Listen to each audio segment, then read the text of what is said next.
Harold Simmons stood at the iron gates of St. Catherine's Home for Children, his weathered hands gripping the cold metal bars. At 72, he felt every one of his years weighing on him as he gazed at the red brick building that had been both his sanctuary and his prison for the first 18 years of his life. The orphanage looked smaller now, less imposing than it had in his memories. The neatly trimmed lawn and freshly painted window frames spoke of care and attention that hadn't existed in his day. Harold took a deep breath, straightened his tie, and pushed open the gate. As he walked up the gravel path, memories flooded back. The sound of children's laughter echoed in his mind, mingling with phantom sobs and whispered promises never kept. He remembered the day he'd left St. Catherine's, vowing never to return, determined to make something of himself and prove wrong all those who had written him off as just another lost cause. And he had succeeded beyond his wildest dreams. Harold Simmons, the orphan boy from nowhere, had built an empire in real estate, amassing a fortune that would have made the eyes of his younger self bulge with disbelief. Yet here he was, standing on the doorstep of his past, a check for $1 million burning a hole in his pocket. Harold raised his hand to knock, but before his knuckles could meet the wood, the door swung open. A plump, middle-aged woman with kind eyes and salt and pepper hair greeted him with a warm smile. "Mr. Simmons?" she asked, extending her hand. "I'm Martha Keene, the director. We're so honored to have you here." Harold shook her hand, noting the strength in her grip. "Thank you for having me, Mrs. Keene. I hope I'm not interrupting anything." "Not at all," Martha assured him, ushering him inside. "The children are at lunch now. I thought you might like a tour before we discuss your generous donation." As they walked through the halls, Harold marveled at the changes. Gone were the stark white walls and the smell of disinfectant that had permeated his childhood. In their place were cheerful murals, artwork clearly made by small hands, and the scent of something that actually smelled. "Good. This is our art room," Martha said, gesturing to a bright space filled with easels and paint-splattered tables. "We've found that encouraging creativity helps our children process their emotions and build confidence." Harold nodded, remembering how he used to sketch in secret, hiding his drawings under his thin mattress. "It's different," he managed, his voice gruff with unexpected emotion. As they continued the tour, Harold's resolve began to waver. He had come here with a purpose, to make his donation, perhaps pose for a photo or two for good publicity, and leave with a clear conscience. But with each step, each glimpse into the lives of these children who were so like him and yet so different, he felt something shift inside him. They were passing the dining hall when a commotion erupted. The sound of shattering porcelain was followed by a hush, then a crescendo of whispers and giggles. Martha sighed and quickened her pace, Harold following close behind. In the middle of the dining hall stood a boy, no more than 10 years old, surrounded by the remains of what had once been a stack of plates. His freckled face was a mask of defiance, green eyes blazing as he stared down a flustered-looking staff member. "Tyler," Martha said, her voice firm but not unkind. "What happened?" The boy, Tyler, crossed his arms. "Nothing. They just fell." "All by themselves, did they?" Martha raised an eyebrow. Tyler's gaze flickered to Harold, curiosity momentarily replacing defiance. "Who's the old guy?" "Tyler," Martha admonished, but Harold held up a hand. "It's all right," he said, stepping forward. He crouched down, ignoring the protest of his aging knees, to meet Tyler at eye level. "I'm Harold, and you're right, I am pretty old. Old enough to know that plates don't usually jump off tables by themselves. Want to tell me what really happened?" For a moment, Tyler seemed to war with himself. Then his shoulders slumped. "I was trying to carry too many at once to show I could do it, but they were too heavy and I dropped them." His voice cracked on the last word, and Harold saw the fear behind the bravado, fear of punishment, of disappointment, of being seen as a failure. Harold nodded solemnly. "That's a tough break, kid. You know what, though? I once broke a whole cart of dishes when I was about your age. Thought for sure they'd kick me out." Tyler's eyes widened. "You lived here?" "A long time ago, yes. And let me tell you, they didn't have nice plates like these back then. We ate off metal trays that tasted like pennies. A giggle escaped Tyler before he could stop it. Harold felt something warm bloom in his chest at the sound. "Tell you what," Harold said, straightening up with a groan. "How about you and I clean this up together? Then maybe you can show me around the place. I bet you know all the secret spots." Tyler hesitated, looking to Martha for approval. She nodded, a thoughtful expression on her face. As Harold and Tyler worked side by side, sweeping up shards of ceramic, a connection began to form. Tyler peppered Harold with questions about his time at St. Catherine's, his life afterward, and why he had come back. Harold found himself answering with a candor that surprised him, sharing stories he hadn't thought about in years. "So you're rich now?" Tyler asked as they deposited the last of the broken plates into a trash bin. Harold chuckled. "I suppose some people would say that. But you know what? I'm starting to think I might have been poor in other ways without realizing it." Tyler cocked his head, clearly not understanding. "If I was rich, I'd buy a mansion and a race car and never eat vegetables again." "Is that so?" Harold mused. "Well, how about you show me this place of yours, and maybe you can tell me what you'd do to make it better if you were in charge." For the next hour, Tyler led Harold on a whirlwind tour of St. Catherine's, pointing out his favorite hiding spots, the best trees for climbing, strictly against the rules, he assured Harold with a mischievous grin, and the corner of the playground where he liked to sit and watch the clouds. As they walked, Tyler's initial reticence melted away, replaced by an infectious enthusiasm. "And this," Tyler said, pushing open a door on the second floor, "is my room. Well, mine and 3 other guys, but this bed is mine." Harold stepped into the small dormitory, so different from the crowded, impersonal room he had shared with 11 other boys. Each bed had a colorful quilt, and the walls were decorated with posters and personal mementos. Tyler's area was sparse compared to the others, with just a dog-eared book on the nightstand and a crude drawing taped to the wall. "Did you make this?" Harold asked, examining the drawing. It showed a stick figure standing atop what looked like a mountain of squiggly lines. Tyler shuffled his feet. "Yeah, it's dumb." "I don't think it's dumb at all," Harold said. "What's it supposed to be?" "It's me," Tyler mumbled, "standing on top of the world. Like, after I've conquered it or whatever." He shrugged, trying to appear nonchalant, but Harold saw the vulnerability in his eyes. Harold felt a lump form in his throat. How many times had he dreamed of conquering the world as a boy in this very building? How many nights had he lain awake, imagining a future where he was more than just another nameless orphan? "Tyler," Harold said softly, "can I tell you something?" The boy nodded, green eyes wide and attentive. "When I was your age, I used to dream about being on top of the world, too. I thought if I could just make enough money, be important enough, then I'd finally be happy. And you know what? I did all that, but standing here now looking at your drawing, I'm realizing something." "What?" Tyler asked, his voice barely above a whisper. Harold smiled, feeling tears prick at the corners of his eyes. "That maybe the top of the world isn't where I thought it was. Maybe it's right here, in this moment, talking to you." Tyler's brow furrowed as he tried to process this. "But you came here to give money, right? Isn't that important?" "It is," Harold agreed. "But I'm starting to think that maybe money isn't the only thing I have to give. Or the most important thing." As they made their way back downstairs, Harold's mind raced.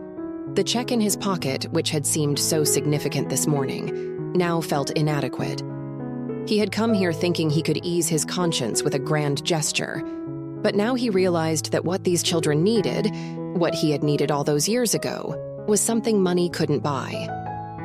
They found Martha in her office, poring over a stack of papers. She looked up as they entered, her eyebrows rising at the sight of Tyler voluntarily in the company of an adult. "Well," she said, "I hope Tyler has been a good tour guide, Mr. Simmons." "The best," Harold assured her. "In fact, he's given me a lot to think about." Mrs. Keene, I wonder if we might discuss my donation in a bit more detail. For the next hour, Harold and Martha talked while Tyler, at Harold's insistence, remained in the room, occasionally chiming in with his own insights. By the time they emerged, the sun was starting to set, casting long shadows across the grounds of St. Catherine's. As Harold prepared to leave, he felt a tug on his sleeve. He looked down to see Tyler, his expression uncertain. "Are you really coming back next week?" the boy asked. Harold knelt down, ignoring the creaking in his joints. "I promised, didn't I? And this time, I intend to keep that promise." Tyler nodded, then, in a move that startled them both, threw his arms around Harold in a fierce hug. Harold froze for a moment before wrapping his arms around the boy, feeling the small body tremble against him. "Thank you," Tyler whispered. As Harold walked back to his car, he felt lighter than he had in years. The check he had written was for far more than his original intended donation, but that wasn't what made him feel as though he was walking on air. No, it was the promise he had made, to return every week, to establish a mentorship program, to be there for Tyler and the other children in ways he had always wished someone had been there for him. Harold Simmons had come to St. Catherine's Home for Children expecting to change lives with his money. Instead, a chance encounter with a young boy had changed his own life in ways he never could have imagined. As he drove away, the setting sun painting the sky in brilliant hues of orange and pink, Harold realized that he had finally found what he had been searching for all these years. He had found his way home. As the weeks turned into months, Harold's visits to St. Catherine's became the highlight of his life. He found himself looking forward to Saturdays with an eagerness he hadn't felt in years. The stiff, formal businessman began to soften, his smiles coming more easily, his laughter ringing through the halls of the orphanage. Tyler blossomed under Harold's attention. The defiant, angry boy slowly gave way to a curious, enthusiastic child with a quick wit and a kind heart. Harold helped him with his schoolwork, encouraged his artistic talents, and most importantly, listened to him. Really listened in a way Tyler had never experienced before. One crisp autumn afternoon, Harold and Tyler sat on a bench in the orphanage's small garden, watching leaves spiral down from the trees. "Mr. Harold," Tyler said, his fingers idly tracing the patterns on a fallen leaf. "Can I ask you something?" "Of course," Harold replied, noting the serious tone in the boy's voice. Tyler took a deep breath. "Why didn't you ever have kids of your own?" The question caught Harold off guard. He was silent for a long moment, gathering his thoughts. "That's a complicated question, Tyler. I suppose the simple answer is that I was always too busy. Building my business, making money, I told myself I didn't have time for a family." "But that's not the real reason, is it?" Tyler pressed, his green eyes searching Harold's face. Harold sighed. "No, I suppose it's not. The truth is I was scared, terrified, really. I didn't know how to be a father. I'd never had one myself, you see, and I was afraid I'd mess it up, afraid I'd hurt a child the way I'd been hurt." Tyler nodded solemnly. "I get that. Sometimes I'm afraid too, afraid that no one will ever want me, that I'll be alone forever." Harold felt his heart constrict. He put an arm around Tyler's shoulders, pulling him close. "Listen to me, Tyler. You are not alone, and you are wanted. More than you know." As the words left his mouth, Harold realized the truth of them. Somewhere along the way, without him even noticing, this bright, brave boy had worked his way into Harold's heart. The walls he'd built over a lifetime of protecting himself had crumbled, all because of a child who'd had the courage to let him in. That night, as Harold lay in bed, unable to sleep, he made a decision that would change both their lives forever. The adoption process was not easy. At 72, Harold faced skepticism from social workers concerned about his age. But he was nothing if not persistent. He underwent home studies, attended parenting classes, and argued his case with the determination that had made him a successful businessman. Through it all, Tyler remained cautiously optimistic. He'd seen too many potential adoptions fall through to get his hopes up entirely. But something about Harold was different. For the first time in his life, Tyler allowed himself to dream of a real home, a real family. 9 months after that conversation in the garden, Harold stood before a judge, his hand resting gently on Tyler's shoulder. As the judge pronounced them legally father and son, Harold felt tears streaming down his face. He looked down at Tyler, his son, and saw his own joy reflected in those bright green eyes. "Ready to go home, son?" Harold asked, his voice thick with emotion. Tyler grinned, slipping his small hand into Harold's larger one. "I've been ready my whole life, Dad." The first few months were a period of adjustment for both of them. Harold had to learn to balance his work with the demands of parenting, while Tyler had to adapt to life outside the orphanage. There were moments of frustration, of doubt, of fear. But there was also laughter, love, and a growing bond that neither had experienced before. Harold watched in wonder as Tyler's room in their home slowly filled with art supplies, books, and the accumulated treasures of childhood. He marveled at the simple joy of helping with homework, of cooking meals together, of tucking his son into bed each night. Tyler, for his part, flourished under Harold's care. His grades improved, his artwork grew more sophisticated, and the angry outbursts that had once been common became rare. He made friends at his new school, joined the art club, and even convinced Harold to let him try out for the soccer team. But it wasn't all smooth sailing. There were nights when Tyler woke up screaming from nightmares, his past trauma bubbling to the surface. Harold would rush to his room, holding him close, murmuring words of comfort until the tears subsided.